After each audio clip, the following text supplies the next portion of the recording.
Alrighty, welcome back to another intrepid installment of. Wait a minute, what are we doing? Right, Red Noise Part 2.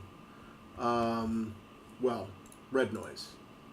Well, whatever we're calling the stream. I think it's Fraggoth Reads? Whatever.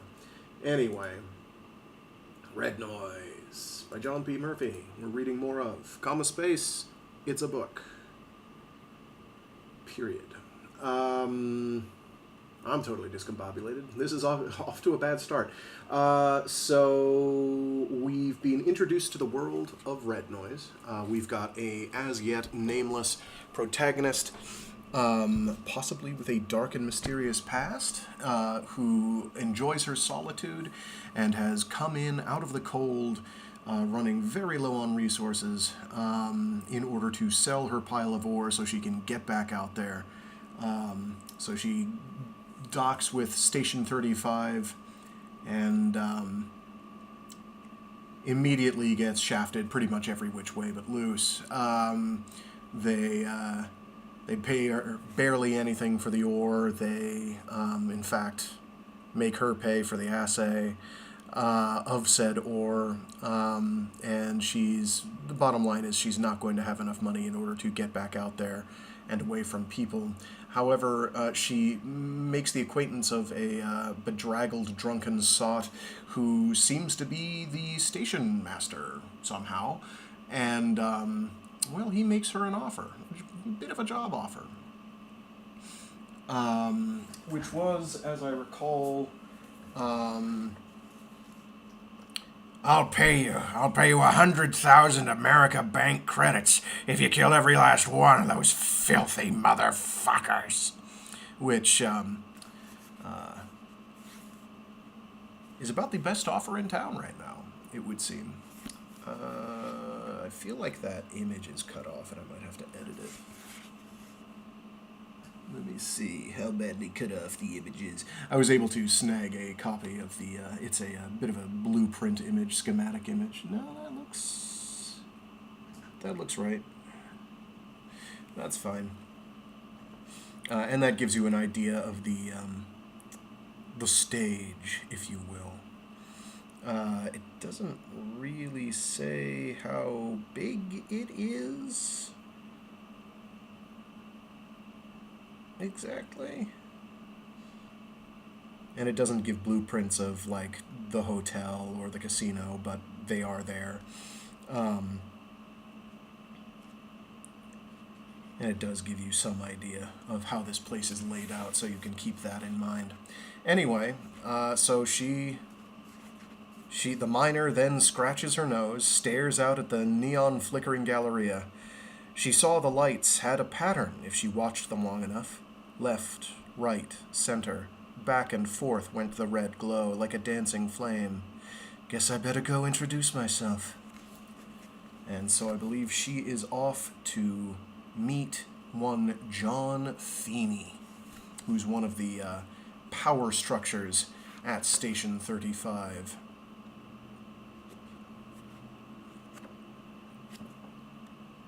So without further ado, let me slurp down a little more fluid and we'll get rockin' and a-rollin'.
Screwball spies Raj. Screwball sat out on the decking in front of the hotel, drinking incredibly shitty vodka out of a cardboard bottle and feeling increasingly morbid. He'd had these awesome plans when he bought passage to this shithole. This old guy was hiring an army, they told him. You could make some serious money, they told him. So he'd spent all his money on a gun and passage, and look where he'd landed. His gun got taken by that prick at the dock, who worked for Feeney, so what the hell was that about? And the first guy he met turned out to be a fucking curse. He tried to kick Ditz in the chair next to him, but his legs were too far away. He tried again, but missed by a mile. What? Ditz wasn't asleep, just stoned. Guy spent more time stoned than anyone Screwball had ever met. What's up? Fuck you. Oh, cool. Cool. Ditz yawned and stretched.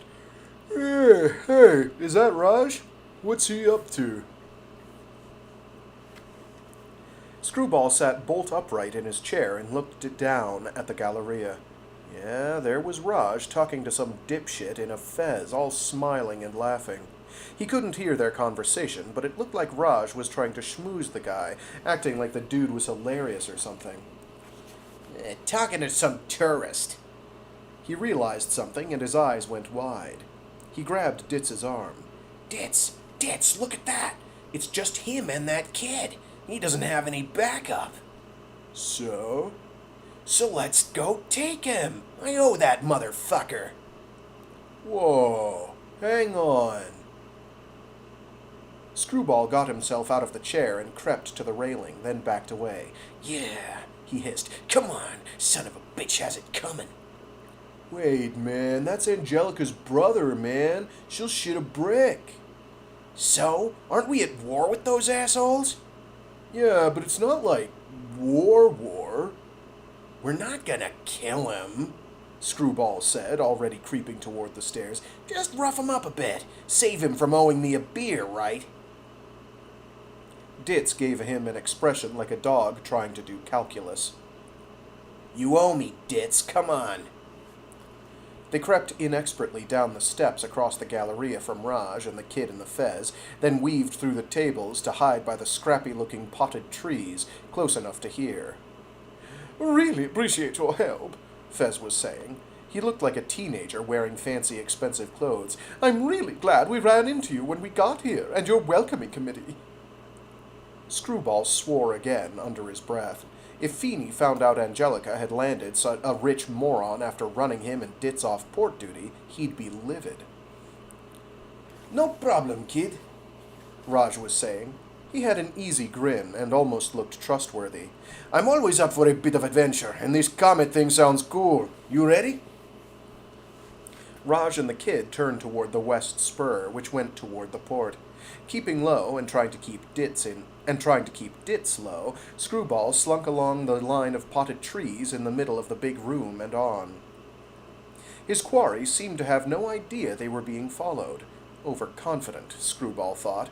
Just because they kept the fighting out of the Galleria itself didn't make it safe for jerks to just hang out in. They went into the west spur through the big steel doors that Screwball had never seen closed, past the shuttered storefronts where the loan shark and the pawn shop used to be, and straight through the intersection toward the port instead of clockwise for the casino. Screwball grinned and relished getting his revenge at the sight of his earlier humiliation. Ditz stayed quiet, even seeming to sober up a little, and obsessively checked behind them as they walked, but nobody followed. He hung back a bit as they got closer to the port, in case there was a hostile welcoming committee, but the metal corridors were empty. Screwball hesitated when Raj and the kid actually went into the port, talking all the while without a care in the world, but he screwed up his courage and went to follow. Ditz clapped a hand on his shoulder, and he about jumped out of his skin. Whoa, man, hold up. That's neutral territory. We're not supposed to go in there. Why not? Preston works for the old man, doesn't he? Yeah, but he doesn't, work for Feeney. A lot of the station staff are on the take. Kind of a quid thing. They do stuff for him, he does stuff for them. Lots of money laundering. He's got a stick up his ass about the port, though. We go in there and fight, there'll be trouble. Screwball ground his teeth and stared at the big double-wide port hatch and the red "Open" button next to it. He pictured himself getting his ass chewed by Feeny or his granddaughter for fucking up their relationship with Preston. You all right? Are there other exits? Ditz scratched his head. Yeah, there's a back entrance for maintenance. Would Raj use it? Probably not. All right, Screwball said and relaxed a little. We'll hang out here and jump him when he comes out. I know this isn't neutral ground because you let him punch me in the face here. Ditz visibly struggled with that, but kept his mouth shut. Screwball thought about texting some of the other guys for backup, or just to keep an eye out and make sure there wasn't company coming, but he didn't trust any of those assholes. He got the little baton he'd printed out of his pocket and practiced whipping it out. It made a nice, sinister snick noise, and it'd sound real satisfying against Raj's ugly face. Whoa, hang on, Ditz said, waving his hands at the baton. Seriously, man, this is Raj Del Rio here. He gets hurt, Angelica will fucking flap. So what, he can just beat me up and nothing happens? Well, kinda.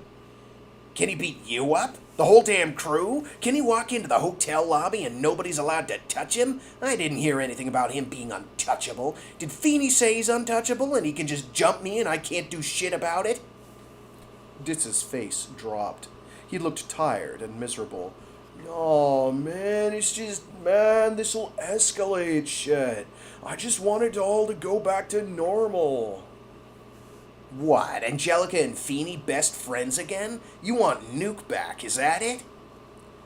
Ditz's hangdog look just deepened, and he stared down at his shoes. Oh, man, but shit, Nuke was a friend of mine. I know he's gone and he's got to be gone, but he just made a mistake, that's all. Some mistake? Jesus. Look, you weren't here. You don't know. Screwball felt bad for him, so he didn't push. He didn't know much about Nuke, but from what he had heard, the guy was a vicious psycho. Okay, sorry. Look, I'm putting the baton away. We'll beat up Raj a little, but not too bad, and... The door slid open as Screwball was fumbling to collapse the cheaply printed baton. He dropped it and planted his feet to fight, then relaxed when he saw that rangy jerk Preston standing there. What are you two morons doing here? We're the welcoming committee, Screwball said, and grinned evilly. Preston gave him a contemptuous look. There's no ship due in. Push off. We're waiting for someone who just went in. Ditz craned his neck to peer into the port behind Preston, but Screwball couldn't see. Who? Screwball pursed his lips and started to say something cagey, but Ditz said, Raj. Preston snorted. Knock yourselves out then. It'll be 3 weeks. Screwball stared at him, and the dockmaster met his stare with obvious contempt. Huh? What'll be 3 weeks? Until his ship gets back, Preston said, assuming nothing happens to it. You got on a ship? Ditz asked. Jesus Christ, you're even dumber than I tell people. Yes, he got on a spaceship. The spaceship is leaving. The spaceship will be back in 3 fucking weeks. Now get the fuck out of here. I gotta take a piss. They stepped aside and let him pass, not being able to figure out anything different to say or do. You just left? Ditz said. He seemed even more depressed about Raj leaving than when Screwball had been proposing to ambush and beat him up. Screwball himself, suddenly relieved from the not-too-remote possibility that he'd have been beat up again himself, stood tall and grinned. Ain't that something? He said. Yeah, Ditz said unhappily. You know what that is? That's intel. The old man'll love it. Ditz's, yeah, sounded like a funeral bell.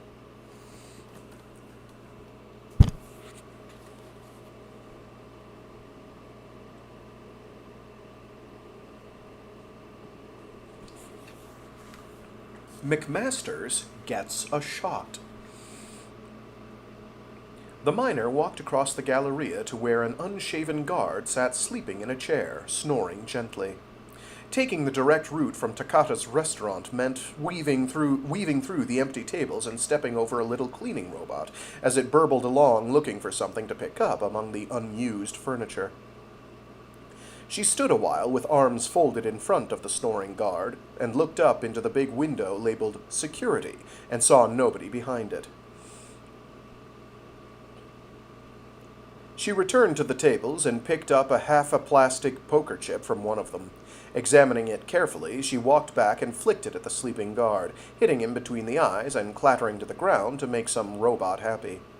When he snorted and coughed awake, she said, "I want to talk to Captain McMasters." The guard, a kid, really, no older than most of the punks, gave her a funny look. "Why?" "I want to compliment him on the diligence of his crew. Is he here?" "Is he here?" The kid looked to struggle with that one. Maybe?" She glanced at the door behind him. "Through there, then?" "You can't go in there. That's the security station."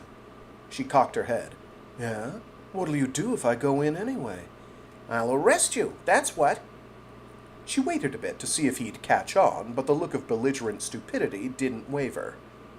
"And where will you take me?" "To the—" Enlightenment dawned, and he got mad. "What are you, a smartass?" "I just figure I'm going in there either way, so it'd be nicer of me to let you sleep in." He stood up and put his hand impressively on the handle of his stun baton, mashing it down in a way that would make it harder to draw. "What the hell's that supposed to mean?" The miner scratched under her chin. "Pretty much what you think it does." She sidestepped an awkward punch, and the door opened. A man with a crisply pressed black uniform and an impressive blonde moustache stood in the door and gasped and gaped as his goons staggered off balance, recovering poorly from failing to land the blow. The newcomer looked to be in his 40s and inclined to pudginess. The miner looked at the new guy and immediately thought, Colonel, even though his uniform sleeve showed gold captain's bars. He wore a sidearm, which she thought interesting. Cheap little flechette job, from the looks of it, all threatening black plastic angles and no stopping power, but still. "What?" he started in crisp, acid tones. "The hell are you doing?" The miner didn't wait for him to answer. "Are you Captain McMasters?" "Yes," he said, not looking at her. "She thinks she can walk right in and talk to you," protested the kid. "She's right, you idiot," McMasters scowled. "Go back to He stopped himself. "As you were, Ellsworth." Ellsworth didn't have as good a scowl, but he deployed it anyway and resumed his chair with all the dignity of an emperor.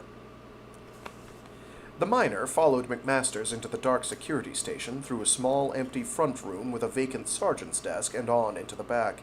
It smelled of cheap whiskey and stale sweat.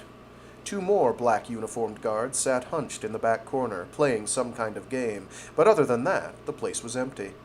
Desks bore dirty dishes and a broken-down stun baton laid out on a grease-streaked towel. The inner walls bore dozens of projected squares showing video feeds from all angles around the station, many of them moving. The miner guessed those were lapel cameras. The rest were too few to cover any kind of real acreage, and there was a lot of bare wall to project onto. "Well," McMasters drawled, "that's the tour. No charge. Did you have something to say to me?" She eyed him up and down, not too obviously. Herrera had given some sketchy details about the guy, enough to know she wouldn't like him much, but could maybe get along. "Heard you were a military man. Served on the Kaftan Lay, that right?" His thin eyebrows went up, hardly visible in the dim light. "That's right." "Nice ship," she said. "Well run." "Thank you," he said, and smiled. He looked a little taller and puffed up than he'd been before. "Time of my life I had on that ship. Were you in the service yourself?" She nodded. "Intel Corps." His smile looked a little frozen. "I didn't catch your name." I was passing through and heard you could maybe use another pair of hands around here, she said, turning to take in the surroundings. Since I could use some cash, I figured we could help each other out. He gave her a knowing look, which she didn't much like. I see. A little place to kick back, maybe take out some aggression now and again? Well, she shook her head. I'm not looking to stay. Seems to me the place could use a house cleaning, is all. He laughed. Seems to you, does it? Seems to me, she said, smiling, keeping it friendly. I figure 5,000 will cover it, and then I'll get out of your hair. 5,000 credits? He stared. And what would that buy me, Ms.? I'll tidy up. Take care of Feeney and Del Rio. Give you a clean slate. One of the goons in the corner seemed to lose her game, judging by her opponent's cheer. Distracted, apparently. Are you out of your mind? Maybe, she admitted. But I'm trained and qualified in hand-to-hand, zero-G, long guns, and sidearms. I'm no stranger to wet work. I'm cheap at 5K, but what the hell? I need the cash, and the folks on the lay treated me nice. They'd left her the hell alone as an Intel Core spook, which suited everyone fine. McMasters seemed to notice his mouth was still open and fixed that. What's your name? No names, she said, shaking her head. You can pay me when I'm done. No risk to you. Just let me bend that firearms rule for a little while. I'm not risking my crew in some insane... I don't recall asking for help. In the quiet, she could practically hear the two game players straining to listen. McMasters stared hard at her, and she decided he was trying to find a way to say no that let him save face in front of them. Some combination of fear and greed would keep him from rocking the boat. She could see it in his eyes. A lot of folks here are hurting, she tried anyway, the ones who are left. The situation on this station is quite under control, he finally managed. I won't have some amateur scurrying around stirring up trouble. They pay that well, huh? She shouldn't have said that, she knew. She'd been alone too long, forgot how there ought to be a filter between her brain and her tongue. Not that there ever really was. His face went red, and then redder when one of the goons in back couldn't suppress a snort. Before he could squeak out a reply, she said quietly, Sorry about the crack, but every gravy train stops, friend. I can do a lot of good here, and you'd look good if you let me. I think we're done here, he said through his teeth. Guess so, the miner said. Just remember, I offered.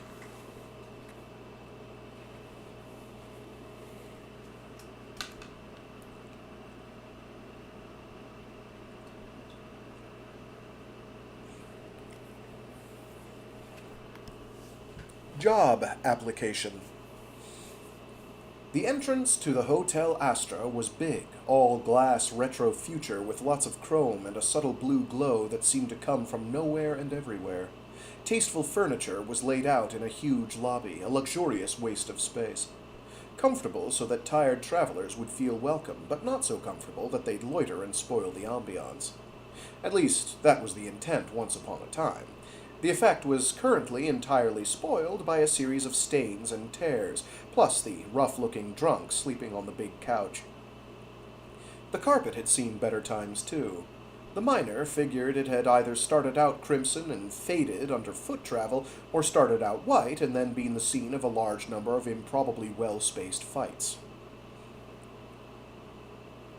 She stepped through the front doors and surveyed the lobby with her hands on her hips. Two more toughs played cards off to her left.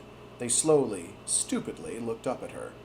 The one facing her, whose mohawk would have been improved by shaving the sides of her skull more than once a month, tilted her head like a puzzled dog. Who the hell are you? The miner scratched the back of her neck and continued her look around the place.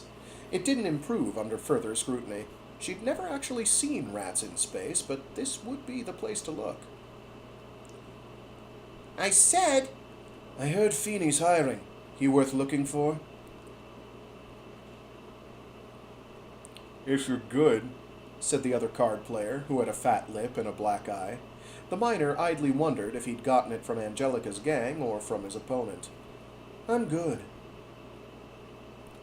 Oh, if you're good. I'm good. I'm good. Much better. Let's try this again.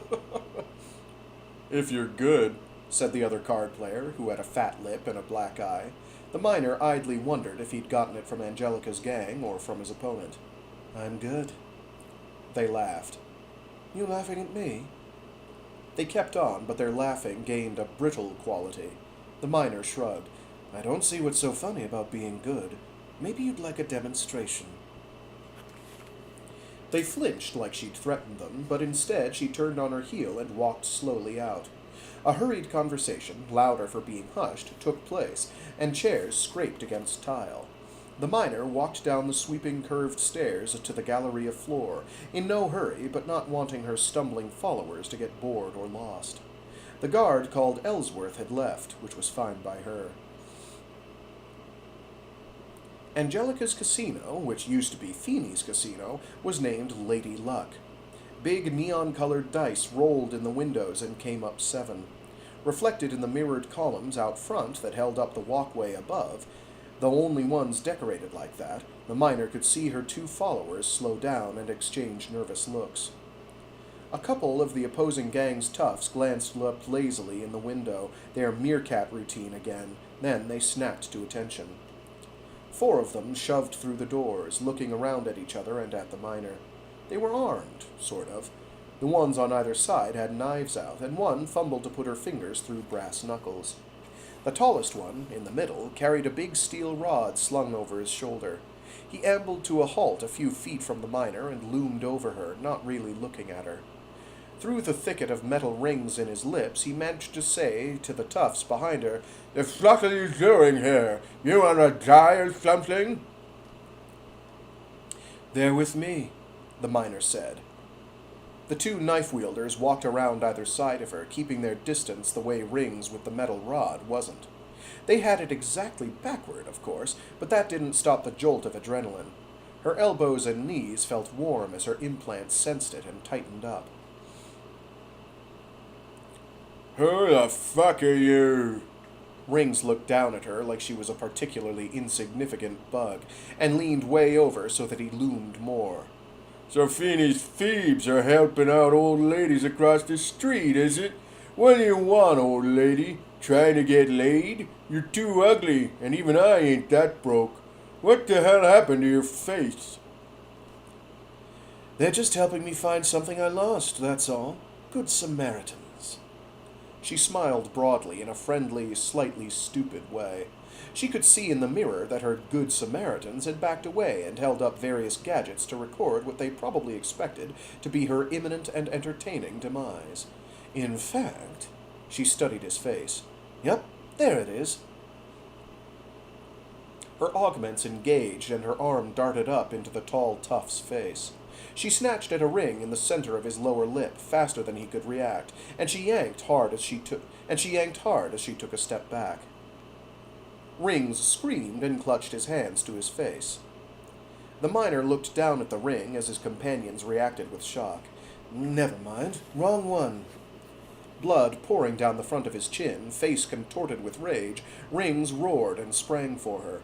Too close for a proper charge and way too close for his weapon, he couldn't get his steel rod up. She took it from him left-handed, sweeping his leg as she sidestepped. He crashed to the ground, sending chairs and a table sliding. His buddies reacted too slowly. She went for the closer knife jockey, driving the rod into her midsection hard. As the kid went down puking, the miner turned and had the rod up to parry a swipe from her pal on the left. A good knife fighter could recover from that fast, but this guy wasn't.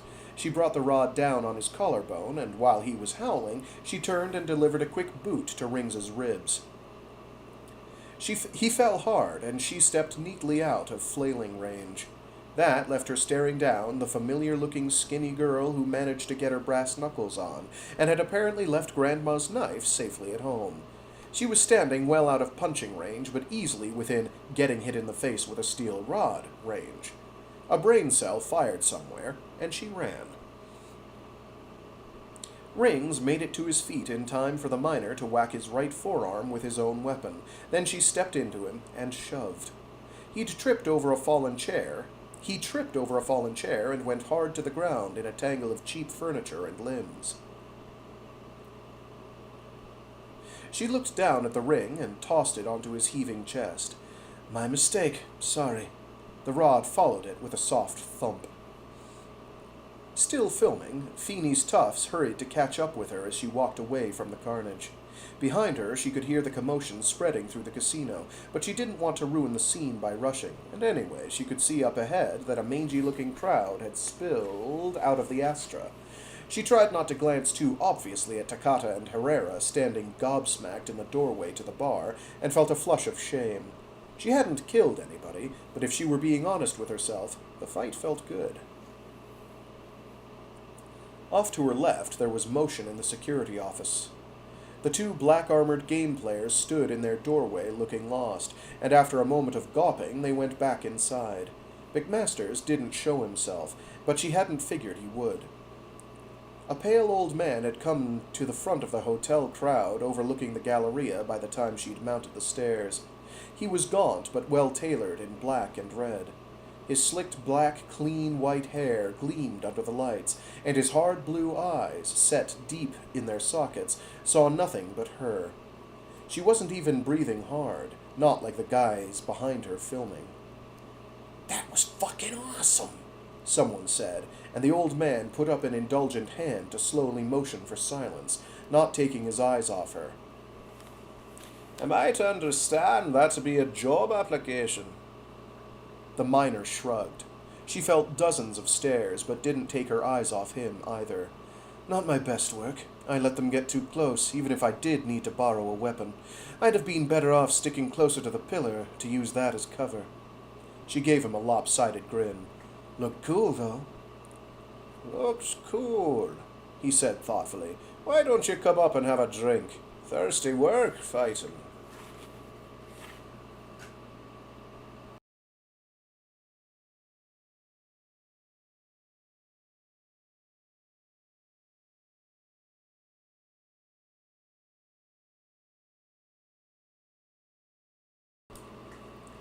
Job interview.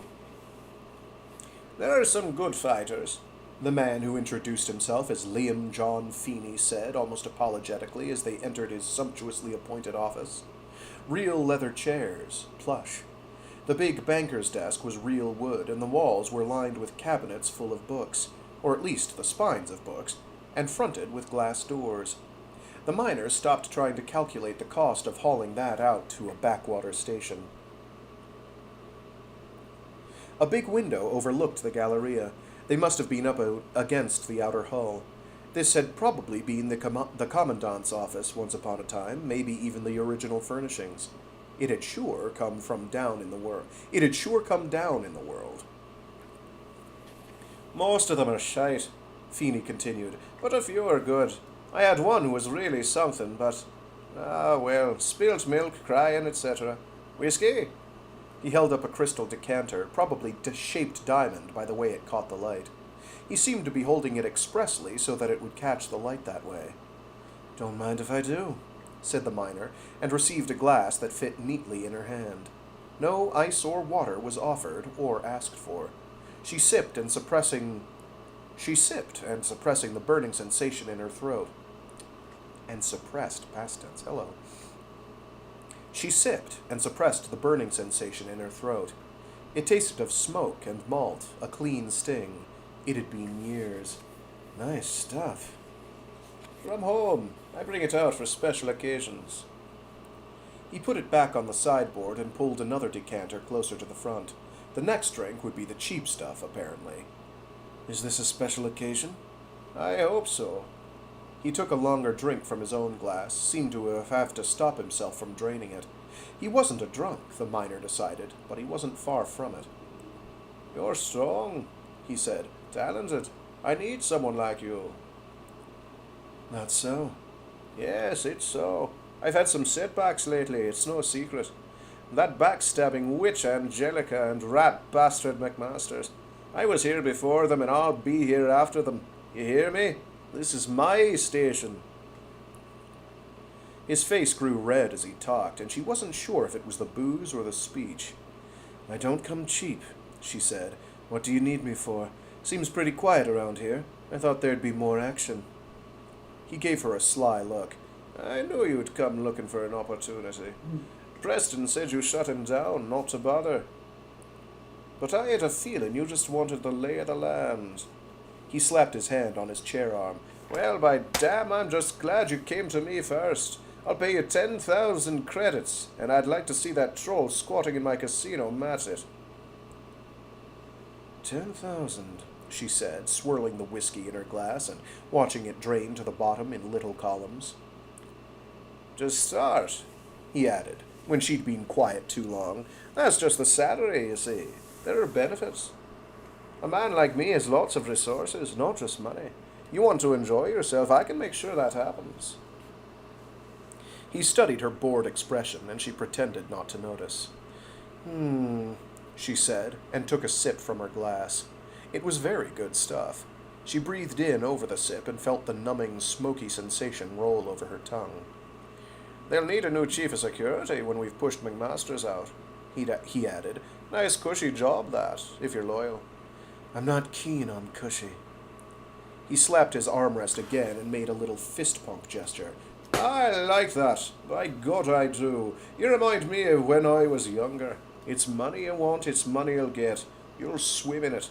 There'll be profits like you've never seen when we take down the traitors. Mark my words. So you want me to fight? I didn't come here to cool my heels and talk about jam tomorrow. He actually rubbed his hands together. She'd never seen anyone do that before. Oh, yes, I want you to fight.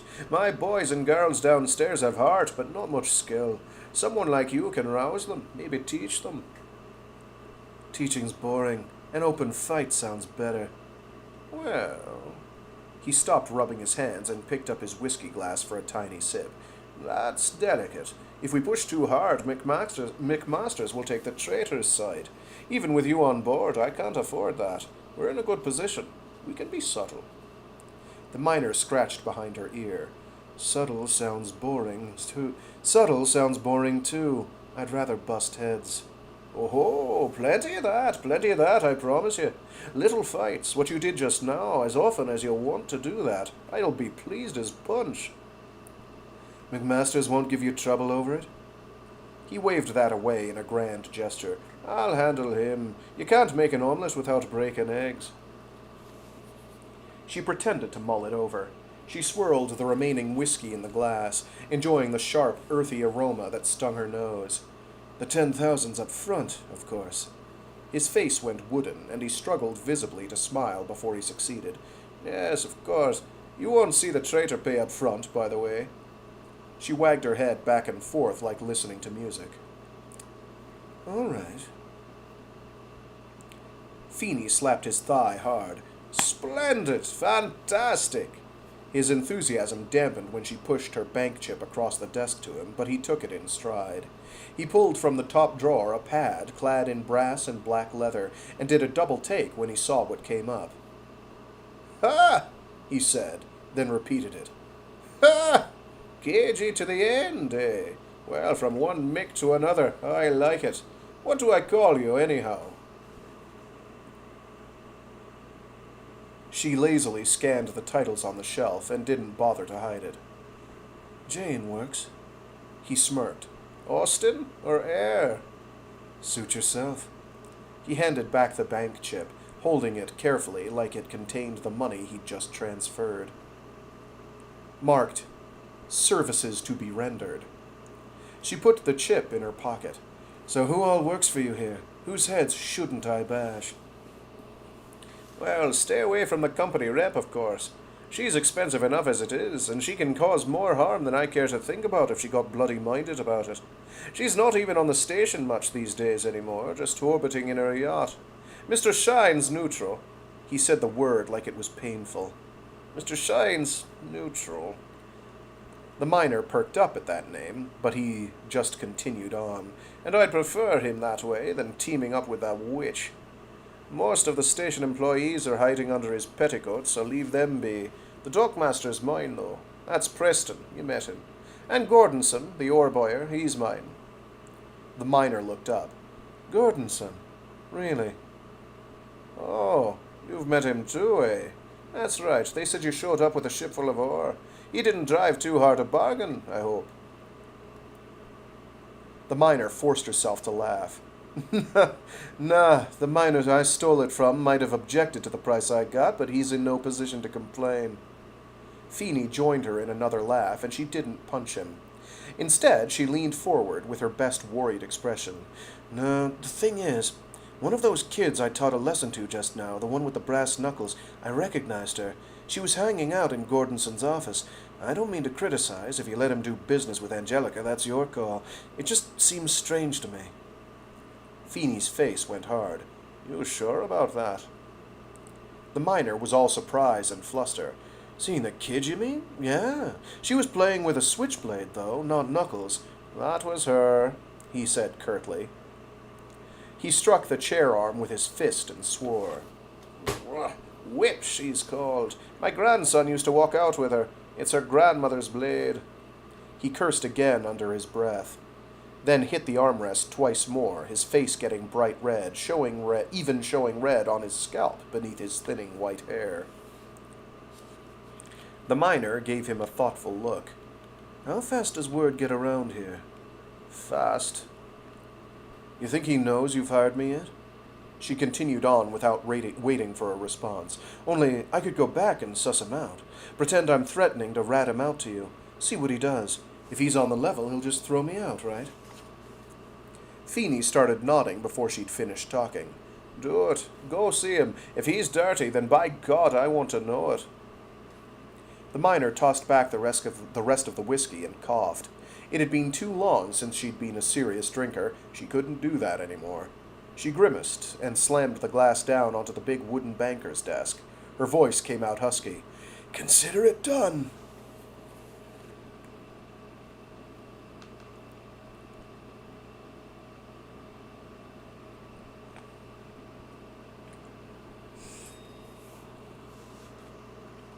Angelica's crew have a plan.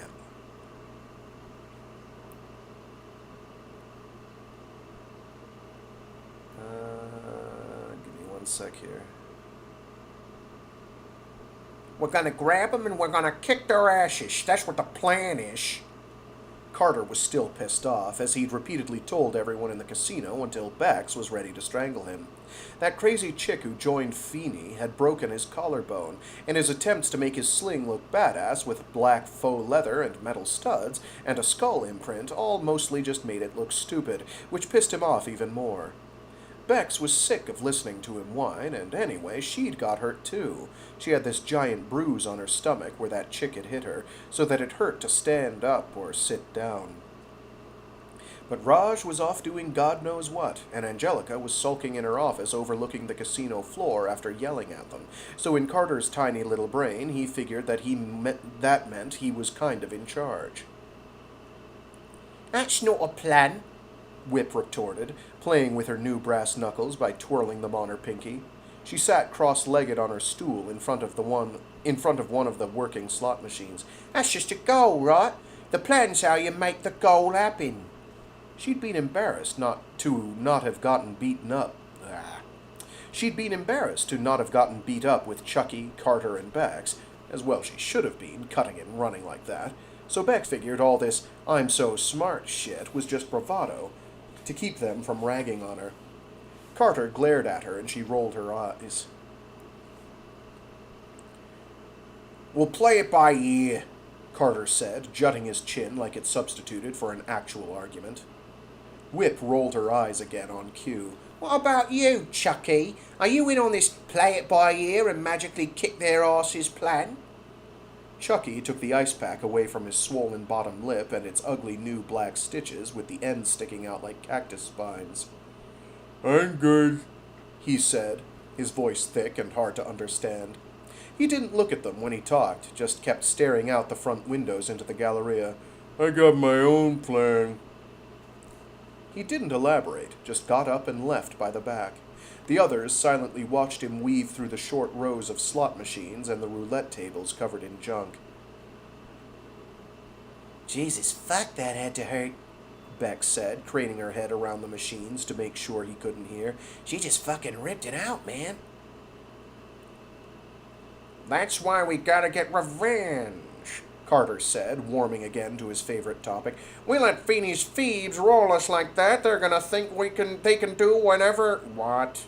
We let Feeney's Phoebes roll us like that, they're gonna think they can do that whenever they want. This new one's not so feeble, Whip said. I met her right off the ship, right? And she took my grandma's knife right off me. You never said, Bex accused. Well, I wouldn't, would I? Fucking Raj. She glanced up at Angelica's office overhead, but didn't see the black-clad woman in her usual window. She lowered her voice anyway. Fucking Raj abandoned me, right? What was I supposed to do? Guys. Carter talked over her before she got going on that again. Shut up. We're not going after the new chick. Whoever she is, she's actually good. We go after the morons and make it clear that she's why. Let them deal with her.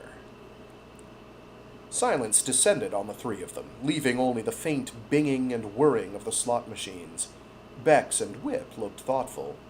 That's not, Bex said slowly, actually, if you think about it, completely fucking stupid.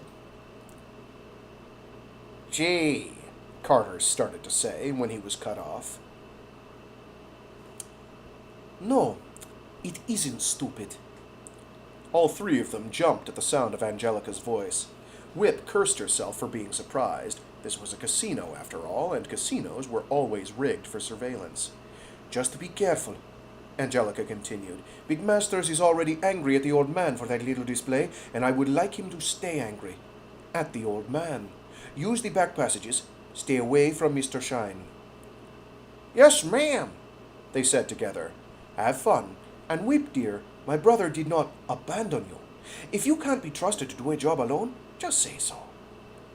Whip flushed and hurried out.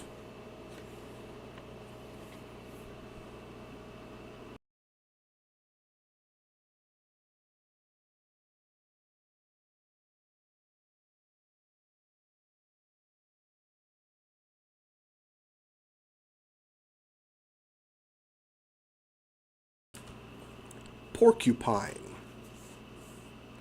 The miner found her own way back down from Feeney's office. It wasn't hard. The upper level was small and connected to the rest of the hotel by the top of the grand staircase. The hotel was wide and squat rather than tall, with curved hallways stretching out either way from the lobby. The staircase continued down to the big space behind the storefronts. The galley had already been pointed out to her, and she was lured by the sound of voices from the hotel bar. She knew the tone of gossip when she heard it, and figured, rightly, that she knew the topic, too. Walking softly, she took up a spot outside the door where she could hear but not be seen. Still, that was something else, someone was saying. I've never seen anybody fight like that, not even Nuke. Nuke didn't have to fight. Whatever. You don't have to lick his ass anymore. He's long gone. This chick is amazing. That was some serious special forces shit she pulled out there. Who's licking whose ass now? Someone else grumbled loud enough to be heard over their ensuing argument.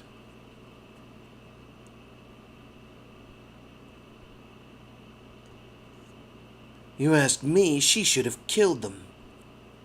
A drunk kid stumbled out of the door. She wobbled, straightened up, and then stared at the miner, first in incomprehension, and then with wide, panicked eyes. The miner lifted a finger to her lips and said, "Shh." The drunk giggled and crouched behind the wall on the other side of the door. They both leaned in to listen.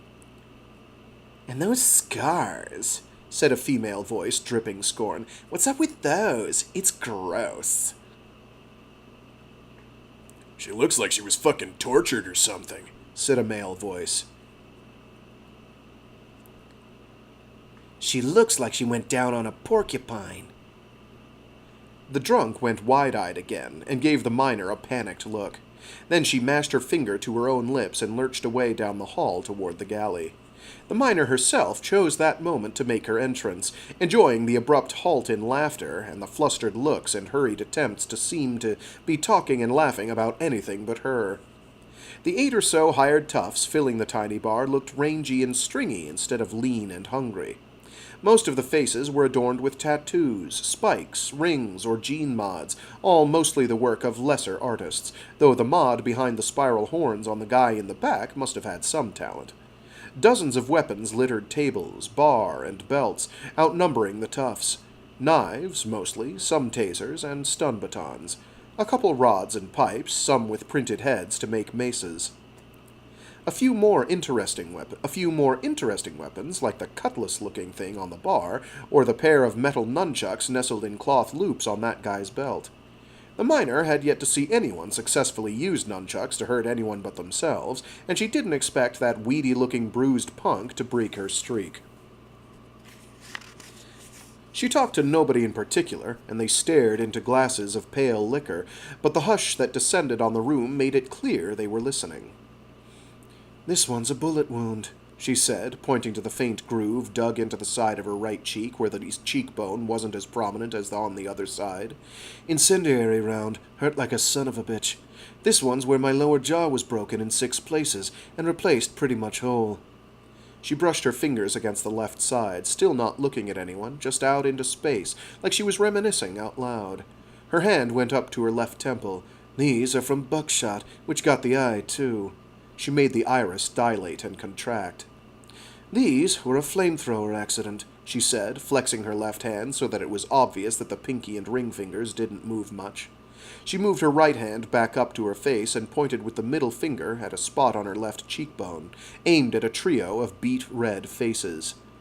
"And that was the porcupine." Dead silence loomed as the faces reddened further, their owners looking like they wanted to shrivel up and die. The miner twitched the corner of her mouth up, and the room erupted in raucous, relieved laughter.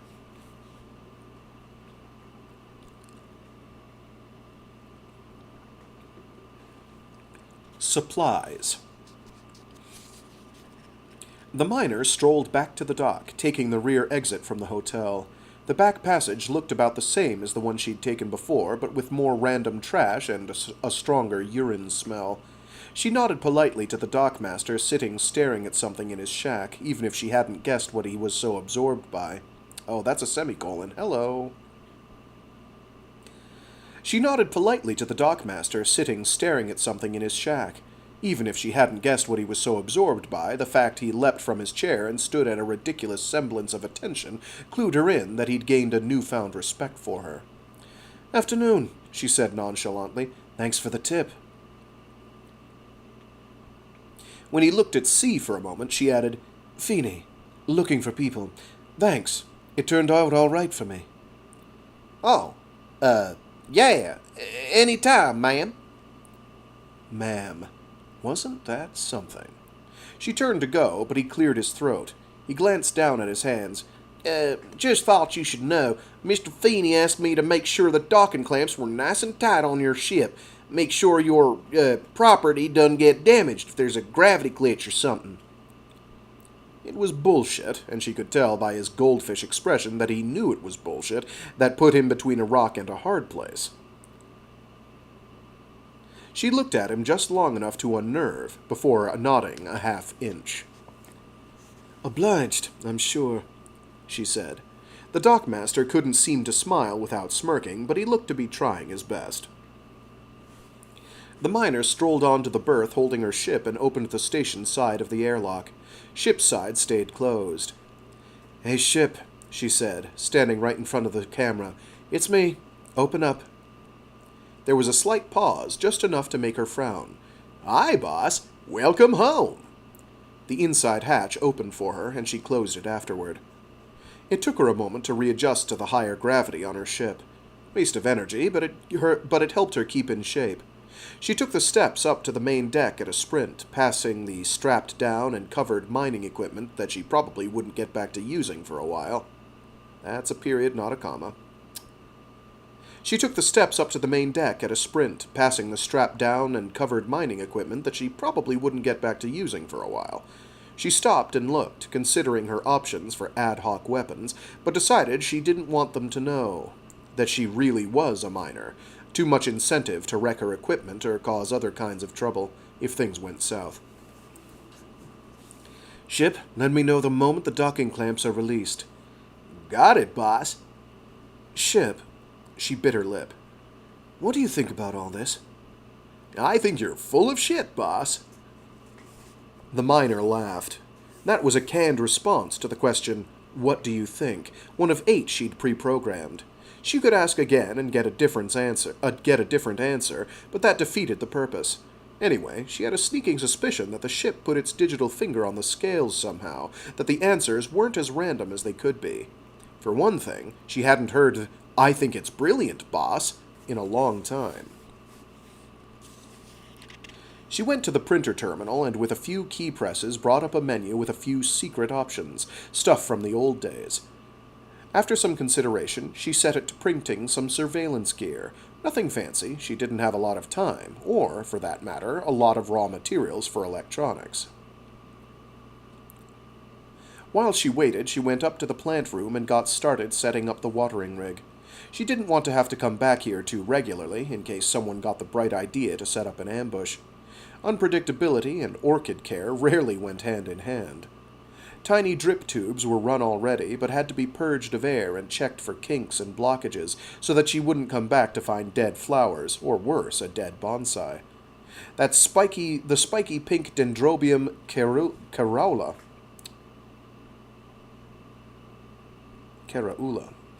Ceraula? I can't remember if they go with hard C or not. The spiky pink Dendrobium ceraula was coming along nicely, finally, and she'd hate to lose that progress. The red maple was badly in need of a trimming. She took a moment to sweep away a few of its tiny crimson leaves, collect them carefully, and put them in the digester. She eyed the row of different-sized shears stuck magnetically to the wall, and had her first feelings of misgiving. A delicate task like that would have to wait. It needed calm, and she'd be lacking in calm for a while. She absent-mindedly brushed her hand over the top of the little tree, feeling its tiny leaves and the prick of miniature limbs. The scents from the orchids had been collecting in the small space, mixing with earthy soil funk and a faint sour note from the digester, and she breathed it all in with her eyes closed. She could just run. She had Feeney's money, bled off a portion of what she'd been cheated out of. There was some measure of revenge. But she had no supplies. And there were the docking clamps, which were designed to do serious damage to any ship trying to leave without clearance. And anyway, with an hour's work, she'd have even more. She could bribe the dockmaster to have forgotten to set the clamps and be gone. She pocketed the branch shears and took them to the head. Watching in the spit-spattered mirror, she maneuvered the shears awkwardly behind her skull. Then, using her left hand, she pulled her ponytail taut. With a slow, firm squeeze, she cut close to the base of her head, felt the mass of her hair fall strand by strand until the whole handful came free. She held it up in front of her, looked without emotion at the white streaks among the black, more than she pictured when she pictured herself. The shears went back in the plant room, and her hair went in the digester. It wasn't the best haircut she'd ever had. It looked terrible, if she were being honest. But she considered long hair a liability in a fight, and she needed to put her head in the right place for one. Peering at herself in the mirror, she was 10 years younger and readier, looking an awful lot like someone she hadn't ever wanted to be again. Her bunk presented decisions that she hadn't fully thought through yet. She pulled out the top drawer of the dresser, tugging twice against the catch in just the right way that the false back opened. It was the stuff that customs shouldn't find. She'd kept more to maybe sell in a pinch than because she ever expected to need it. A couple concussion grenades, some of the more interesting pharmaceuticals from the old days, a few different kinds of plastic explosive. Her old combat knife, kept there mostly to be out of the way. She put the knife on the bed and reassembled the false compartment. From under the bunk she pulled a long bag, which she laid on top of the knife. She unsealed it and stared down at her old dress uniform. How much fuel had she wasted over the years hauling this dead weight around? Underneath it was what she was after. 2 ghostly gray garments like long silk underwear. Woven diamond fiber was itchy and prone to make her sweat and get blisters. It was wrinkled from being balled up, stained in a few places, and more expensive than her ship. It was also technically stolen, but what the hell? These morons were lucky to find the pointy ends of their knives, but sooner or later it would come to shooting. Besides, she had to admit that she was out of practice, and anyone could get lucky. She stripped down out of her dirty jumpsuit and shivered at the cool, smooth touch of the thin armor as she pulled it up her legs and down over her head. A clean jumpsuit went on over it, and a look in the mirror told her that it wasn't too obvious underneath. She strapped the knife to her thigh over that. She considered real armament. The rifle would be easiest, but that would definitely be the hard way. She didn't plan to make friends, but stepping off the ship with her service rifle in hand would be declaring war on everybody. She might win, but probably not. The flechette pistol was attractive, being small and relatively powerful, but she wasn't sure if it would fall under the firearms rule. It wouldn't blow a hole in the bulkhead or ricochet much, but she didn't feel like arguing the matter, and anyway, McMasters would probably be happy for an excuse to toss her off the station, or just out an airlock. The shotgun was tempting too, and definitely wouldn't cause decompression, which is why she had it handy on her little ship, but again she wanted to stay on the right side of their law, such as it was, at least for the moment. That left one option. She took the sword down from the wall, gently, with both hands. Its black canvas-covered sheath, its textured silicone grip, felt familiar like a childhood song. She'd picked it up before, of course, when it fell or to clean it, but taking it up to use again was altogether different. It felt light and heavy at the same time, and she had a feeling of rapidly sobering up. This escalated things. Maybe not like the rifle, but she hadn't really considered that. If she didn't pull off her plan fast, this would guarantee that things got messy. But she reminded herself that looking impressive and acting decisively would make sure she could pull it off. Half measures result in more bloodshed, cadet. Hello. Half measures result in more bloodshed, cadet, not less. She pushed with her thumb to disengage the magnetic clasp, and the blade sprang free an inch from its sheath. The metal gleamed in the soft blue-tinted light of her cabin. She hung the sword at her hip, and in 20 seconds the familiar weight had been there all along.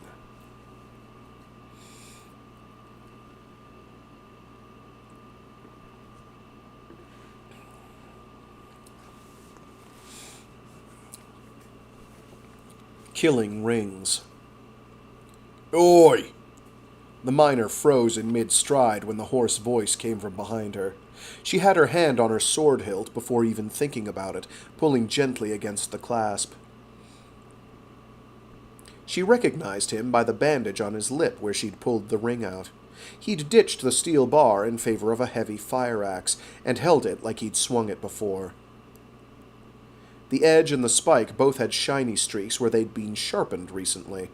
He stood in the middle of the passage with his feet planted and looked pissed. Either he'd been following her all the way from port, or she'd walked right by him without even noticing. Whichever way, she cursed herself for a lucky idiot. "You think it's so good," Rings growled. His fingers whitened where he gripped the axe. "I like to see what you can do when you're not sucker-punching a guy, eh?" "I can kill you," she said flatly. Her heart raced, and her implants warmed up fast. "I'm not just some bruiser, kid. I've been trained, and you haven't." He'd picked a decent spot for his confrontation, in a place where the last security camera she'd noticed had been defaced. Probably a dead angle in the surveillance, and not a lot of foot traffic. They'd have privacy, which cut both ways. "I'm not gonna lose to some fucked-up old lady," he sneered. "You caught me by surprise last time, that's all." "Sorry for embarrassing you," she said quietly. She let her posture relax a little bit, made herself come out of the crouch and look less concerned. Her own advice from earlier came back to her. Don't punch someone you're not willing to kill. It wasn't personal. Sorry? Shit, you ain't sorry yet, not like you're gonna be. He's psyching himself up, she thought. She knew she ought to de-escalate, but that had never exactly been in her core skill set. It was one thing to know that she should give him an out, a way to save face. It was another thing to know how to do it when her blood was up. There's nobody watching, kid. Back off. He was stupid, and he rushed her. Without time to think, she whipped her sword out and up. He'd been close, but she was faster than him, and she cut deeply across his midsection as she stepped hard into his swing. She felt hot blood, and his arm came down limply. She heard the axe clatter and tumble. Continuing the turn, she planted her foot and watched him fall. Blood flowed freely onto the deck and dripped from her lowered blade. Rings gasped wetly and pushed with his feet until his back hit the wall. He kept kicking feebly, then stopped. The miner stood a while, feeling suddenly very tired. Well, what the hell had she expected, anyway? She took out a scrap of cloth, wiped down her sword blade, and sheathed it. The closest doctor was 2 decks away, and that wound was too big to put pressure on. Looking down at her dying assailant, she saw something she'd missed before, a small camera pinned to his shirt. She swore at herself, stooped to pick it off him, then dropped it on the deck away from the quickly spreading pool and stomped it. If he could be saved, if anyone cared to, his friends knew where he was. If not, they didn't need to watch him die, and they didn't need to hear her say, "I'm sorry," before she left.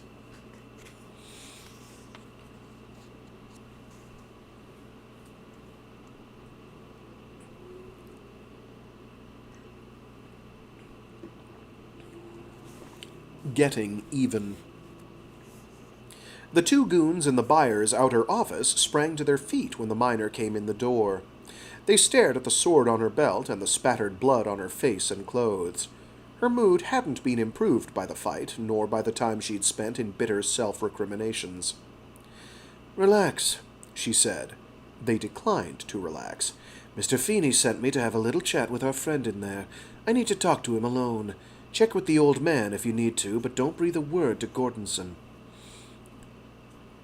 She didn't make a hostile move, just waited while they huddled around a small comm screen. When they looked up and nodded, she told them to stand guard in the hallway, and they did. Gordonson looked up when the door to his inner office opened, and she enjoyed the look of terror on his face when he saw her. "Relax," she said again. He also declined. She sat down in the same chair as before. "Haven't you heard? I'm working for Feeney now. We're on the same side." He didn't seem to find that particularly soothing. She passed him a comm screen with a video loaded up on it. The dockmaster had graciously given her a copy, and she in turn strongly urged the buyer to watch. 2 minutes later, she was still smiling, and he had lost all the color in his cheeks. It took him 2 tries to slide the screen back across the desk to her. "Well," he said at last in a thin voice. He coughed. "Well, I'm glad you're on our side." "So am I," she said. She leaned forward and put her elbows on his desk, showing bloodstains on her sleeves. "It's just, I got to thinking about our earlier conversation. You said something pretty funny. I asked if you could go higher, and you said something like, 'I don't see any reason to.' Was that it?" "Ah." His voice sounded strangled. "Ah." Hers didn't. "Well, obviously matters have changed some. Situations have changed. I made a mistake, possibly." The miner leaned back into her chair again and crossed her legs, seemingly oblivious to the way it made her sword clatter against the chair's side. "I think, possibly, you did. Let's have a second look at that assay." He seemed about to repeat that it was confidential, and then appeared to think better of it. In his evident panic, she realized that they probably hadn't actually done one. She smiled. Or whatever you think is fair, Mr. Gordonson. You're the expert. Visibly uncomfortable, he fumbled to operate his pad, and when he finally succeeded, he hurriedly scrolled through something she couldn't see. She wondered what it might be, since it probably wasn't a materials composition assay. Maybe a romance novel, or a spy thriller. He seemed the type. Ah, he said, I think I may have underestimated the value of that particular, isotope. And of course, arsenic processing is an advancing field. It's not as expensive as it once was. Naturally, we can buy the extracted arsenic, which I had been planning to have the refinery credit you for later, of course. Maybe I forgot to say that. Maybe. Would you say, 20,000? She stroked her chin, feeling the scar along her jawline. On top of the 10,000 you already paid, that does seem fair. He winced, but nodded and tried to smile. Quite fair, yes. Are we agreed? I think so, she said, and passed her bank chip over. He accessed it again, and after a last moment of hesitation, transferred another 20,000 credits. He stared down at his pad. This is a real account, isn't it? It is. I'm just curious. I mean, I have to ask. She raised an eyebrow, and he blurted out, How the hell did you get a legitimate account at a major accredited bank under the name Mickey fucking Mouse? She grinned. I guess I'm just really persuasive. He stared at her, hollow-eyed and unbelieving. Say hello to Mr. Feeney for me, he said. Oh, I will. So we have a name. Mickey fucking Mouse. Which clears up the joke that Feeney made earlier. Mickey. Haha. Maybe more than even. The miner waited while Feeney's face cycled through an impressive array of colors, and for a moment thought he'd have a stroke. Son of a bitch, he managed. Disloyal little toad. I made him rich, that ingrate. I've given him protection, I've given him cover, kickbacks, laundered his money, and this is how he repays me. He swept the glass... Oh, he's actually furious. I need to sound fucking angry. Son of a bitch, he managed. Disloyal little toad. I've made him rich, that ingrate. I've given him protection, I've given him cover, kickbacks, laundered his money, and this is how he repays me. He swept the glassware off the desk so hard it all shattered against the wall. The miner slowly but pointedly reclaimed her bank chip, showing the proof that had sent Feeney into a steaming rage. 20,000 credits worth of hush money paid by Gordonson when she'd confronted him with his treachery. She bent to rescue a glass off the floor that had merely chipped, and then languidly stood and filled it from the decanter on the sideboard. The cheap stuff, she noted. I'm too loyal, Feeney was saying. I'm too goddamn loyal, Jane, that's my problem. Loyal to Gordonson, loyal to Angelica. They all told me to cut Wilfred loose, and by God, I know I should have, but I'm too goddamn loyal, and they all take advantage of me. Now look at me. He rounded on her, planting both hands on his desk and leaning forward. They're bleeding me, my good Mick. I am telling you, they're bleeding me like 24 leeches. Business has been shite since this damn fighting started, since that ingrate Angelica cut my feet out from under me. Instead of running my operations, I've been paying out for these lousy cut-rate gangsters. Why? Because otherwise she'll hire them and overrun me. Nobody stays at this hotel who pays. Nobody gambles in my casino. She's squatting in either. Nobody comes to this damn station at all except lunatics who come for a fight and to suck me dry. You can't have been at it long, the miner offered after a sip of rescued whiskey. It wasn't nearly as good as the good stuff. After all, your guards keeping an eye on him would have noticed before too long. Feeney stopped ranting and went completely still. He started tapping his fingers on his desk, then sat heavily in his chair. The miner watched him make a call and speak in low, angry tones. While he talked, she pretended to scratch herself behind the neck and retrieved the bug she'd printed on her ship, tucked in her collar. She shifted in her chair and dropped it between the cushion and the arm. Feeney cut the call and smiled grimly. Well, those two can earn their pay, at least. The miner nodded. By the way, she said offhandedly, I had to kill one of Angelica's people. Feeney stared. What now? No big deal. One of those I beat up earlier took a run at me in the back passages. Now he's dead. Feeney ran his hands through his thin white hair.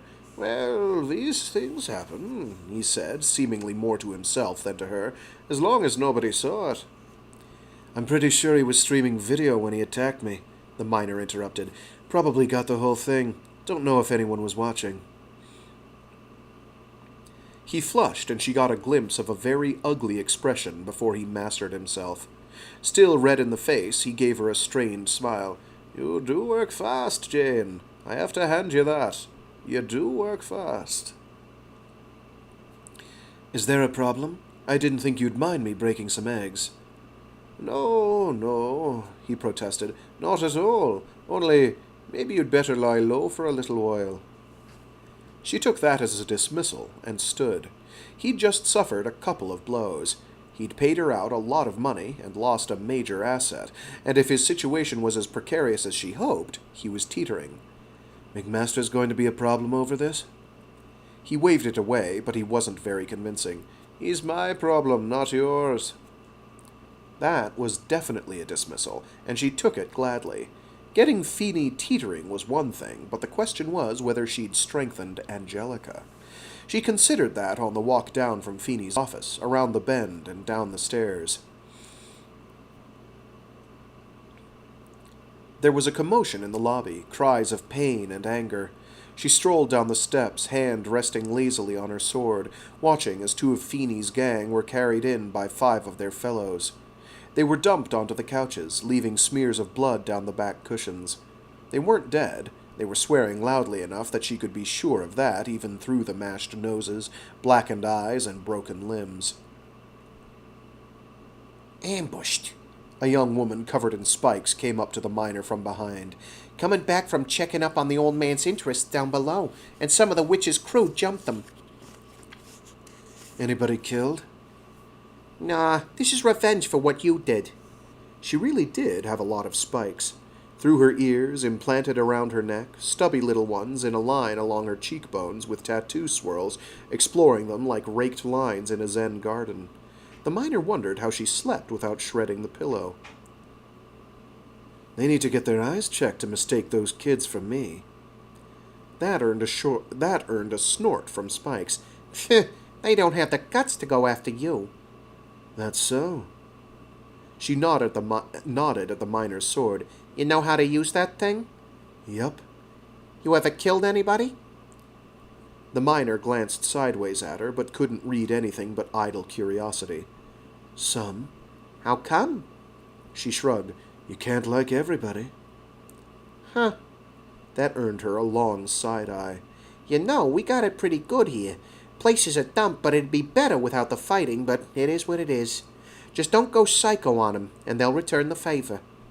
That's so? I'm just saying, don't fuck it up. The miner just rubbed her chin and nodded, thinking that she didn't have to. I keep hearing this name, Nuke, she said, watching as some idiot kid tried entirely the wrong way to set a broken arm. It was kind of entertaining. Who is he? Spikes gave her a suspicious look. Why, he's not here anymore, so what do you care? I heard something about a double cross. Not the kind of thing you want to hear when you start a gig. She looked angry. It wasn't a double cross. He was balls out crazy. The miner said. It wasn't a double cross. I was here. He had to go. Everyone agreed. Eventually. If she intended to say more, she was stopped when the hotel doors slid open, and McMasters strode in like he owned the place. Puffed up in his black uniform and with his neat little pencil mustache newly waxed, he walked stiffly with his black cap under his arm like he was inspecting the troops at a parade ground. He looked like a swagger stick would be the best birthday present anyone could ever give him. He strode through the middle of the room, pausing only briefly to inspect the groaning bodies on the couch and sniff in disdain. He made for the stairwell just past the miner and Spikes, up to the old man's office. Spikes raised her middle finger like she was scratching under her chin with it, and the miner saw McMaster's fleeting indecision of whether to scowl or to pretend he hadn't seen it, with the latter unconvincingly winning. He looked daggers at the miner, but said nothing as he passed. "Going to bitch about the fighting," Spikes predicted, "and try to get his kickback early. You're getting to be expensive." Is it getting around how much Feeney's paying me? She hoped so. It would sow discontent in the ranks on both sides. "Not yet, but it will." The miner nodded at that, and thought. She turned to Spikes. "I don't believe we've been introduced." "Mary Feeney." "Huh." She considered the likeness under the tattoos and Spikes. "Your granddad calls me Jane." They didn't shake hands. "I didn't agree with hiring you," Mary said. "I think you're trouble." The miner didn't answer. She agreed, after all. A pair of scruffy-looking toughs came in the front door and peered at the injured on the couch. One was tall and dark, with white tribal tattoos on his forearms, and a busted lip. He had an intense, excited look on his face, in contrast to the laid-back, shorter guy with a bit of a potbelly and a dopey smile.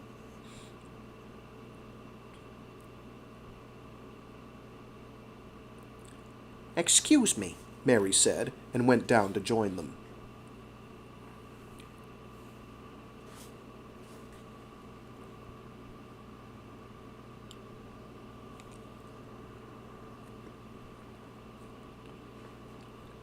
Four's kind of a lot. Screwball marveled at how beat up Marco and Cassie were, and how miserable they looked, bleeding on the couches in the main lobby of the old man's hotel. "Dang," Ditz said, scratching himself. Mary was up on the stairs to Feeney's office, standing off to the side with the new chick who had a sword now, and a pretty aggressive haircut. She looked dangerous as hell, he thought, and was glad when Mary shook her loose to come down. "Well?" "Hey, Mary," Ditz said. "How's it going?" She favored him with a smile. She seemed to like the dumbass for some reason, and when he talked about her, Ditz implied that they used to be friends. He'd been the one to insist that they talk to her first instead of the old man, and that chafed Screwball, but he had to admit Ditz just knew the politics better than he did.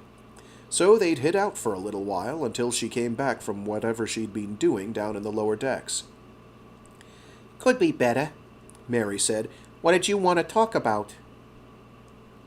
Screwball suggested that they stand away from the annoying cries of the wounded, and the new fighters' eyes were on them as they walked towards the little tables and stools off to the side. In low tones, he explained to Mary that they'd followed Raj out to the port, and that Preston had told them he'd gotten on a ship and left. She looked stunned. "What ship?" Screwball shrugged. "Couldn't get it out of the guy at the docks," he said, and that was technically true, since you couldn't succeed at something you hadn't thought to try. "Only 3 ships are in, though," he said. "Some kind of science thing, a freighter, and hers." "Oh, only 3 ships are in, though," he said. "Some kind of science thing, a freighter, and hers." He gestured at the lady with the sword, who was watching them from the stairs. His stint on the welcoming committee hadn't exactly been distinguished, but at least he paid attention, mostly. Mary considered that, running the backs of her knuckles along the edge of the spikes along her collarbone. He tried not to stare, so it didn't look like he was staring down her shirt again. "Thanks," she said at last, still looking thoughtful. 3 weeks, you said?" They both nodded. "Thanks," she repeated. "That's interesting. Don't mention it to anyone, all right? I don't want it to get back to Angelica that we know." Ditz pointed up the stairs. "So who's the new person?" They all turned to look at the lady with the sword, who had been mobbed by admirers. One of them, some douchebag whose name Screwball didn't know, had his hands up in some kind of karate stance, and looked like he thought he was some kind of funny shit. while the lady looked at him like he was just shit. Just someone Granddad hired, Mary said. I heard she took down like 8 of Angelica's dudes, Ditz said. 4, was her absent-minded reply. She took them by surprise, but still, 4. 4's kind of a lot, Ditz said, and she nodded. Who is she? Screwball asked. What's her name? Don't know. She has some kind of hacked bank account, so even Granddad doesn't know her real name. Screwball thought Feeney had only a hazy idea of what anyone's real name was, but kept that to himself. Do me a favor, you two, she said, again acting like he and Ditz were best buds or something. Keep an eye on her. I don't trust her. If she's really that good, then what the hell is she doing here? Causing trouble, Miss Feeney. Screwball jumped. He hadn't seen the security guy with the blonde mustache approach. The guy moved like a cat. Mary rolled her eyes and turned. She didn't say anything to him, just gave him a look like she was happy to wait until he left. Your grandfather won't see reason, the security guy went on. He had an annoying voice, kind of nasal. I hope you will. I won't like to interfere in your business, but I won't tolerate a move against your rivals. You mean you won't tolerate anyone disrupting the status quo and cutting off your payments, she said. His face got ugly, fast. He put his finger in her face and snarled. Watch it, he said. Your family's little circus only operates on this station because I let it. Mary looked like she had something to say to that, but smiled sweetly instead. Well, I guess that's just really nice of you, she said. The security guy stared, didn't seem to have any kind of reply to that, and left with his little hat in his armpit. Jackass, Mary murmured, but she was staring up at the new woman and her sword when she said it.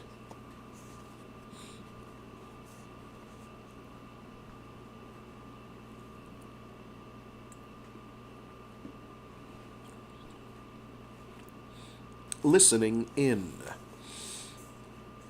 An hour later, out on the balcony in front of the hotel overlooking the Galleria, with the sun lamps turned down to simulate evening, the miner stood and rested her elbows on the railing. She'd managed to get her order in before the provisioner closed up shop. A bit of a rush job, but it would do. It might get back to Feeney, but to hell with it. She hadn't left the station and couldn't really explain why. Preston would take a bribe to release those clamps, she was sure. The look Takata had given her from the front of his restaurant before pulling the shutter made her think maybe she should just leave. Across the way in the casino, a handful of Angelica's toughs stared right back at her. Crazy, she thought. 2 gangs headquartered right across a damn food mall court from each other. 2 gangs headquartered right across a damn mall food court from each other. Off to her left whirred a little laser anti-artillery gadget, which would probably knock a bullet or 2 out of the air if anyone decided to take a pot shot, but that wasn't much. It was a stupid, tidy little war, and she was embarrassed to be part of it. She queued up the lousy audio playback from the bug in Feeney's office, checking once over her shoulder to make sure nobody was coming out to join her before she got distracted. So, Tom, she heard Feeney say after some murmuring and clinking of glassware, to what do I owe the pleasure? Mr. Feeney, you seem to have forgotten our agreement. There was an altercation in the Galleria today involving one of your soldiers. Ah, but that's where you're wrong, Tom, my boy, though I see where you might have made your mistake. Jane is one of my people, yes. And yes, she had an altercation today, a regrettable thing, a misunderstanding. She walked out, McMasters interrupted, started a fight, ended a fight, rather brutally, and walked back again. What's to misunderstand? Namely this. She didn't work for me then. So she didn't know how things go around here, you see. So none of my people were involved when they were my people. So none of my people were involved while they were my people, and 4 of Angelica's were. Getting your ass kicked in public is still fighting, you know. Being bad at fighting is a poor excuse. But never you mind that, Tom. I'm willing to overlook Angelica's breach, and I've taken this Jane under my wing. I'm showing her the ropes, and I'll keep her out of trouble, never fear." There was silence on the bug, long enough that the miner wondered if its juice had run out. Stupid printed batteries never lasted long, especially the little ones, and she hadn't had any manufactured ones to use. That worked in her favor, anyway. If Feeney found a dead bug, it could have been there forever, while a live one only had a few possibilities. "Mr. Feeney," McMasters said at last, "that woman, Jane you called her, you should know that she came to me first." "Is that so?" "She offered to take you and Angelica both to clean up this station." Another silence. The miner put her hand on her sword instinctively, then felt incredibly foolish for it. Still, she was relieved to hear Feeney say, "Well, what of it? She certainly has an inflated view of herself, but maybe she could take us both on. Makes me all the more glad she's on my side, doesn't it?" "Are you sure she's on your side? She was very moralistic about it, very nasty, holier than thou." "And she offered to do this for free, did she?" "No, she demanded a ridiculously high fee." Feeney hooted. Oh, you see there, Tom. I dare say you're good at knocking heads, and I appreciate how reasonable you are, but you're no businessman. You can't tell a sales pitch when you hear one. She's just another mercenary. Out of curiosity, how much did she ask?"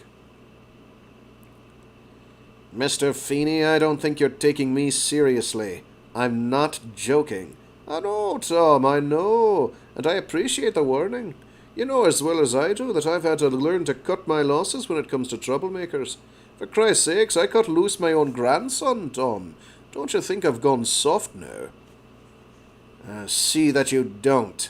That woman is trouble." "All women are trouble. Now see, you've barely touched your drink, Tom. Would you prefer the Balmore? Maybe the Glencallan?" The miner waited through small talk and clinking glasses and those irritating little chuckles men like that made when they thought they were being sophisticated. "Oh, by the way, Tom," Feeney eventually said in a faux offhanded way, "talking of fighting, it was brought to my attention that one of Angelica's little goons has got himself killed." "What?" "You should tell her to keep a tighter rein on them." "Damn it, Feeney!" "She attacked one of my people, Tom, and I can't help it if they can defend themselves. She should know better than to send her little trolls out if she can't control them." More silence. "When was this?" "This afternoon sometime. I only learned of it a little while ago, and here I am telling you to your face forthrightly." "I told you no killing, damn it. Keep the fighting down and don't bloody kill each other. How goddamn hard is that? Who did it?" "I told you, Tom. Deal or no, I wouldn't let that woman run me out of my business. I didn't agree to any suicide pact. I didn't agree to tell my people to turn the other cheek like little saints. Anyhow, what's done is done. She'll be mad, maybe, but it's nobody's fault but hers." The miner listened to the sounds of rustling and breathing. McMasters was in the chair she'd bugged, and while the microphone filtered out the worst of the noises, she could tell he was squirming. "Yes, well, I wouldn't mind a show of good faith here, Mr. Feeney." "I thought it might come to that," Feeney said brightly, and the conversation turned circumspectly to money. After a lengthy dancing around, 1,000 credits changed hands, and McMasters finally bade him a good evening. She had seen him leave, though at the time she'd been mobbed by a little crowd of Feeney's toughs who had wanted to know where she'd learned that special forces shit. Feeney talked to himself, the miner had already discovered, but didn't say anything interesting. He reiterated parts of the conversation, repeating bits that he'd said and hooting in obvious pride. She was about to turn off the recording when there was a knock and Feeney called, "Come in." "Hello, Granddad," came a woman's voice. "Mary, come give your old granddad a kiss, girl." The miner hadn't noticed Mary slip past her and made a mental note that there could be a back way up to Feeney's office. "I've just met your new bruiser." So what do you think of her? She's cracking, isn't she? She's dangerous, Granddad. You're the second person to tell me that. Nobody seems to think the old man can take care of himself anymore. I tell you, I'll outlive all those sons of bitches, mark my words. I'm serious. She's a real fighter. That sword of hers is military issue. Why's she hooking up with us? Because I pay, child. She already touched McMaster's, and when he couldn't afford her, she came to me. She's not cheap either. She cost me 11,000 credits already. 11,000? We don't have... I know, it cuts to the bone. But she flushed out her rat, and she killed one of Angelica's morons already.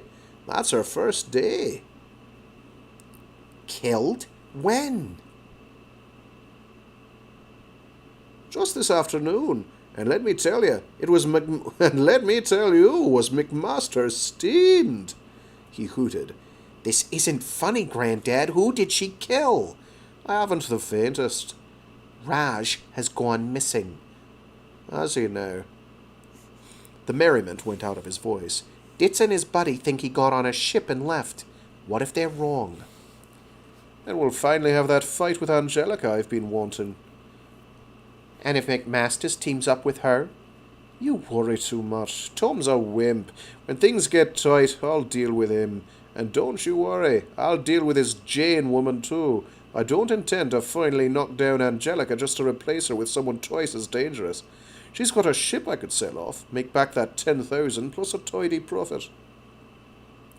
You're treating this like a game, Granddad. This is serious. Damn right, this is serious, child. For months now. Months. I've sat here and let Angelica lord it up over there in my casino. Squatting there where I could see her. Every damn day I look out my window and it stabs me in the feckin' heart to see it. That's my property she's squatting in, and the salvage port I fixed up for Sparks, that greasy ingrate. So I'm paying off that puffed-up hole monitor so he won't team up with a traitor, and I'm paying an army of incompetent layabouts, and what the devil do I have to show for all that paying, Mary? What do I have to show? Mary made a frustrated noise and sat heavily in the bugged chair. The miner jumped at the sound. Don't think I don't know you wanted to join up with the Del Rios, girl. Feeney said it conversationally, but there was malice in it. Blood is thicker than water, but it's not thick as in stupid. I've always been up front with you, Granddad. Surely, and I appreciate it. You've got spirit, and I guess that just cuts both ways, doesn't it? I built this all up for your father, and when he passed on, I kept building it for you and your brother. When I'm gone, you'll have it, and can do what you like with it, but not until then. But not until then, God damn it. And if I haven't killed that snake Angelica by the time I go, then I hope to God you finish the job. You'll feel differently about her when you're in charge, I know you will. So you've said. So I have. There was another long pause in the audio, and then Feeney said from far away, How'd your talk with Mr. Shine go, innit? The audio trailed off and went dead again, and stayed dead. The miner cursed her luck with nano-cap power supplies, then she just stood at the railing. Angelica's goons had lost interest at some point and slunk away, leaving the casino windows dark. Nobody bothered her. Nobody went out into the Galleria at all. The space was designed for nightlife, she thought. Lots of hidden alcove lights cast dramatic shadows on the trees, the casino and restaurants and bars. It was supposed to be the kind of place she hated, full of laughing, carousing people. Instead, it was peaceful, dark, and silent, except for someone quietly retching off in a side passage. After a while, there was movement below, and the miner stood still. A moment later, she watched as the buyer, Gordonson, beaten badly and limping, slunk out of the far shadows. He carried a bag over his back, which made him look more like Santa Claus than before. He turned and looked up at the hotel, locked his eyes on her. She looked back impassively. He'd cheated a lot of people, that little snake, and she'd spent 3,000 credits buying him passage on the last freighter out of there. It left in half an hour. If he pissed away that chance by joining Angelica, she washed her hands of him. He let his bag sink onto his right elbow, then down to the ground with a muffled thump. He dug in one pocket and pulled out a small angular shape that he held out in front of him in both hands, arms outstretched. She sat still as he aimed the pistol up at the hotel, didn't flinch when he fired. The anti-artillery laser clicked and whirred like a disgruntled pigeon. She barely noticed it move in her peripheral vision, only saw the bullet flare phosphorus white in the air in a bright, sharp arc down to the deck. The loud retort echoed in the big space, and for a while Gordonson stood with the pistol up, panting and staring. She couldn't tell if he was looking at her or at Feeney's window up above, didn't know where he'd aimed. Who did he hate more, she wondered. She waved and broke the spell. He started like he'd been the one who got shot, then hurriedly stuffed the gun back in his pocket. There was a noise from the security station and muffled voices behind her. Gordonson stooped to snatch his bag and ran. To the port, not the casino. The miner sighed and walked back into the hotel through the emerging crowd of gawking misfits and assholes.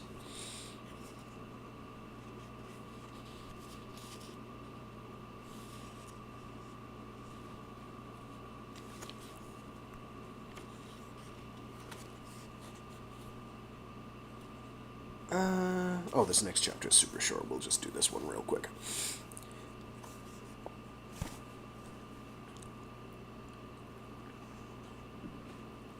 Angelica pays attention. Angelica Del Rio paused when she heard the gunshot. She listened a moment, then turned off her book and got up from her desk to go peer at the monitors. A wall showed a dozen angles of the casino, where thugs and morons roused themselves from drunken or stoned reveries in amongst the slot machines, roulette wheels, card tables, AI fight rings, and all the other flashy garbage Mr. Shine had crammed into the place. Her people all looked sluggish and stupid, not alarmed. By the time she'd navigated to the outside cameras, someone in dark clothes was running away with a bag. Older guy, not one of her crew. She waved her hands, expanding the view to the full wall, then swimming back in time to watch as he pried a gun from his pocket and held it up at Feeney's hotel. A burning projectile leaped back into his gun barrel, which he shoved in a bag that crept up his arm back onto his shoulder. Only when he turned back did she get his face, recognizing him a moment after the system painted Niels Gordonson above him in friendly green letters. Well. So Feeney had pissed off Anaconda's buyer. He had that effect on people. She returned to her desk, and to the absolutely fascinating transmission her antennas had intercepted. Either the old man had left an unsecured radio active in his office, or, intriguingly, someone had planted a bug in it. She'd seen Tom McMasters go in, and caught the tail end of a conversation between him and Feeney. She'd swept her own operation from top to bottom and found nothing operating on that frequency, so if McMasters was bugging the old man, he was only bugging the old man, and that was interesting. The death had been easy enough to follow up. Chucky hadn't come back after leaving base, and they'd found him dead not far from Gordonson's office.